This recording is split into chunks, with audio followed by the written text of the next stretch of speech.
mountains and quietly flowing streams of this fertile valley will lie its special place in American history, revealing little of the carnage which occurred here more than 200 years ago, during one of the largest and deadliest clashes of our War of Independence, the Battle of Brandywine.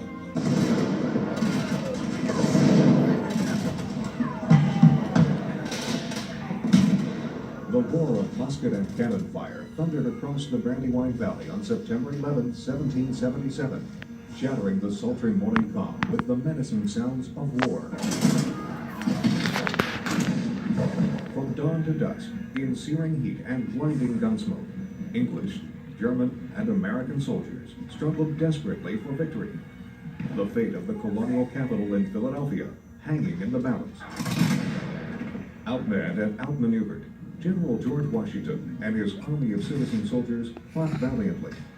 But by day's end, the battlefield strewn with thousands of dead or wounded soldiers, Washington and his Continental Army were forced to retreat.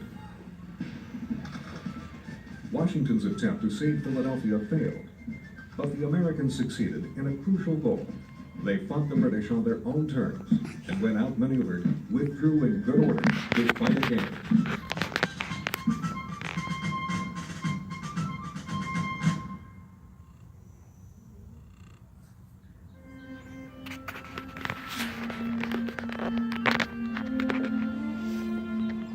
For 7 generations, the settlers of colonial America considered themselves loyal British subjects. They enjoyed considerable freedom, being governed by the British Crown some 3,000 miles away.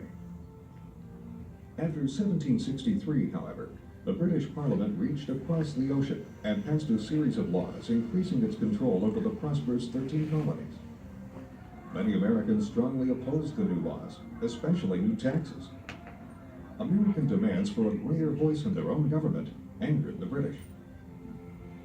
In 1775, Britain formally declared Massachusetts, which had been a hotbed of public protest, to be in rebellion. The British government ordered its Boston troops to put down all acts which defied the Crown. Fighting soon erupted at Lexington and Concord. The Revolutionary War had begun.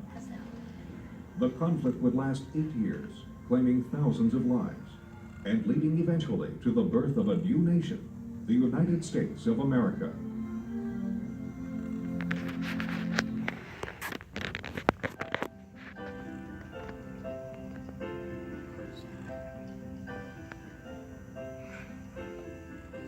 For the Brandywine Valley colonists, everyday life was little affected by Britain's oppressive trade and tax laws.